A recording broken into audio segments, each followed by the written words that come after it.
ये कहानी है एक पायलट की, एक हीरो की और एक परिवार के सदस्य की। विंग कमांडर नमान सयाल की अंतिम उड़ान।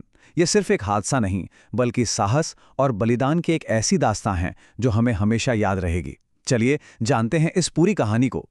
सोचिए, तारीख है 21 नवंबर 2025। जगह है दुबई एयर शो।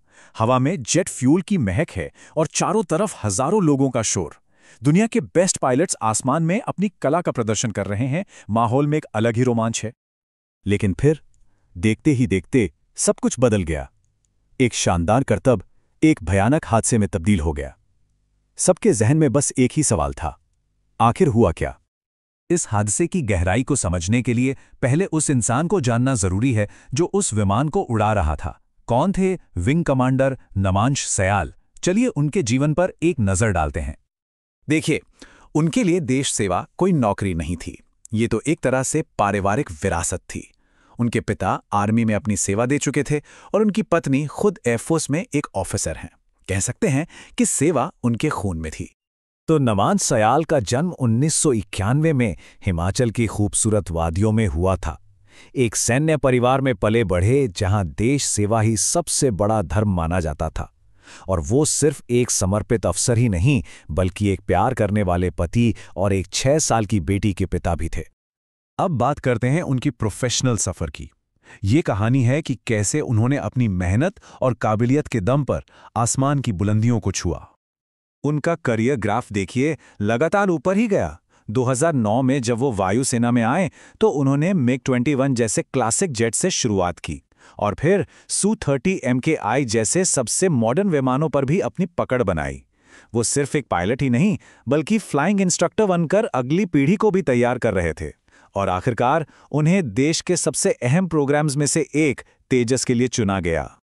उनके साथ काम करने वाले लोग बताते हैं कि वो गजब के अनुशासित थे और उनका स्वभाव बहुत ही शांत था। वो सिर्फ एक बेहतरीन पायलट नहीं थे, बल्कि एक ऐसे मेंटोर थे जिनसे युवा पायलट हमेशा प्रेरणा लेते थे। तो अब जब हम विंग कमांडर सयाल को एक इंसान और एक पायलट के तौर पर जान चुके हैं, चलिए उस दिन पर वापस चलते हैं और उन आखिरी कुछ पलों का विश्लेषण करने की कोशिश करते हैं।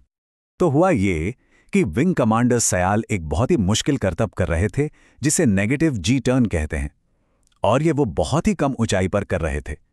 इसी दौरान विमान अपना एंगल ऑफ अटैक, मतलब जिस कोण पर वो उड़ रहा था, उसे बनाए नहीं रख सका और संतुलन खो बैठा। इसके बाद विमान तेजी से सीधा जमीन की तरफ गिरने लगा। ऊंचाई इतनी कम थी कि रिकवरी का कोई मौका ही नहीं मिला और विमान रनवे के पास क्रैश हो गया। और ये बात इसलिए भी इतनी चौंकाने वाली है क्योंकि तेजस प्रोग्राम के 23 साल के बेदाग रिकॉर्ड में ये पहली घातक दुर्घटना थी। इस एक तथ्य से ही इस हादसे की गंभीरता का अंदाजा लगाया जा सकता है।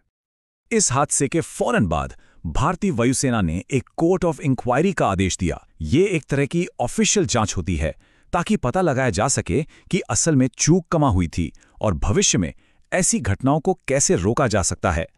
तो इस हादसे के बाद सवाल ये उठता है कि हम विंग कमांडर सयाल को कैसे याद रखें। चलिए उनकी वीरता की विरासत और इस हादसे से मिलने वाली सीख पर एक नजर डालते हैं। वहां मौजूद लोगों का कहना है कि उन्होंने आखिरी पल तक, लिटरली आखिरी पल तक विमान को बचाने की कोशिश की।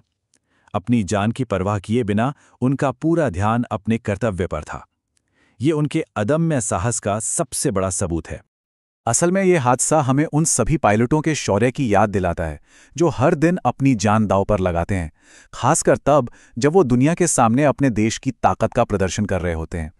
और आखिर में ये हमें एक बहुत गहरे सवाल के साथ छोड़ जाता है कि सैन्य शक्ति का प्रदर्शन करने की और राष्ट्रीय गौरव की असली कीमत क्या होती है।